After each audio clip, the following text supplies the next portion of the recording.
Naitwa Dr. Brighton Mshengezi, ni daktari bingwa wa magonjwa ya ubongo, mishipa ya fahamu na uti wa mgongo. Napatikana katika Hospitali ya Taifa ya Muhimbili tawi la Mloganzila. Leo napenda tuzungumzie ugonjwa wa kutetemeka ambao kitaalamu unaitwa essential tremor. Huu ni ugonjwa ambao uko katika kundi la magonjwa ya kutetemeka niseme.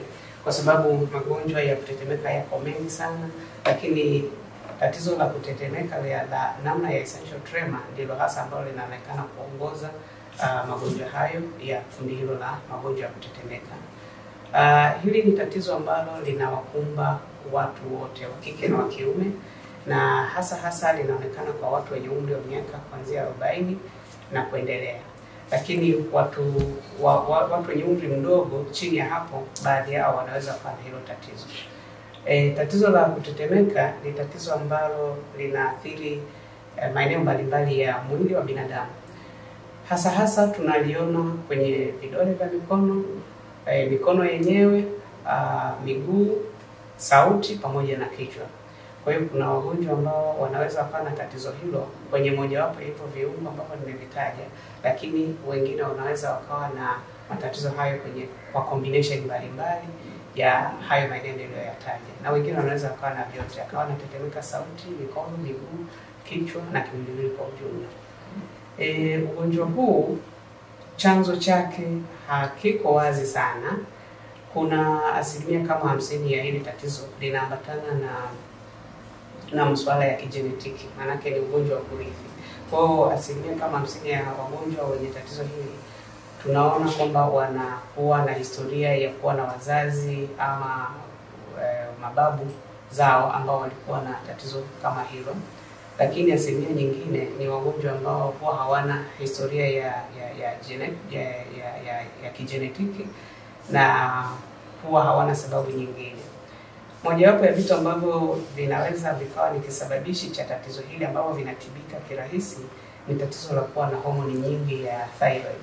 Kwa hiyo mgonjwa kama na hili tatizo inakuwa ni vizuri akapima homoni ya thyroid kuona kama ndiyo kisababishi cha tatizo hilo ama la, kwa sababu hilo huwa linatibika vizuri.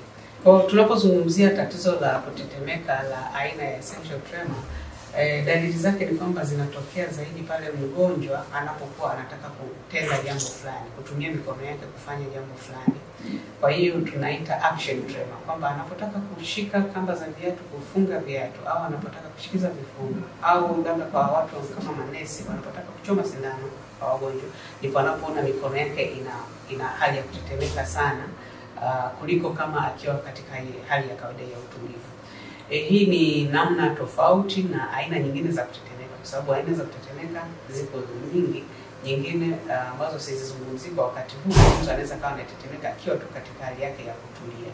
Lakini aina hii ni kwamba ukitulia dalili za kutetemeka hazionyeshi, lakini unapotaka kutenda jambo fulani ndipo hasa unapoona zile dalili za kutetemeka. Kwa ujumla tatizo hili mtu akishalipata linakuwa ni la kudumu, lakini matibabu yapo.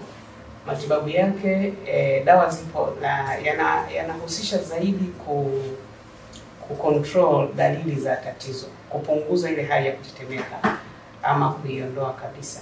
Lakini ni mgonjwa anapokuwa kwenye matibabu haya anahitaji kwenye dawa karibia muda wote. Maana anapoacha dawa ama anapomeza dawa, ile dawa ikaisha nguvu, tatizo ama zile dalili za kutetemeka zinaanza kujitokeza tena.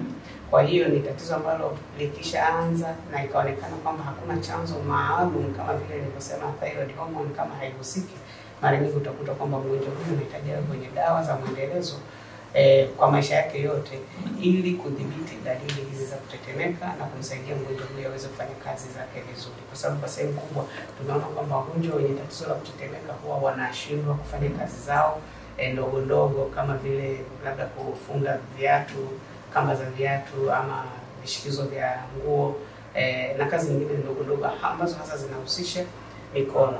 Na vile athari zingine wanazipata kwenye sauti. Kama ni mtu ambaye ni mtangazaji, anaweza kashindwa kufanya kazi yake ya utangazaji kwa sababu sauti yake inakuwa inatetemeka.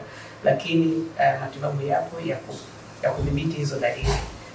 na yanapatikana katika hospitali zetu hizi. Mojawapo ni Mloganzila, wataalamu wako na dawa zipo. Kwa hiyo kama wagonjwa wanaona wana dalili hizo za tatizo la kutetemeka, tunawashauri sana waweze kufika hospitalini kwa ajili ya matibabu zaidi. Asante.